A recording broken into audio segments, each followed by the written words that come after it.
Omega 3 ni ichish kerakmi yoki yo'qmi?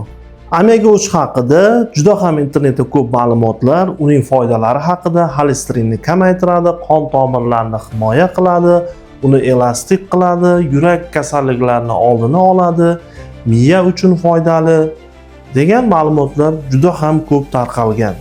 Men sizga lekin bitta sirni ochaman.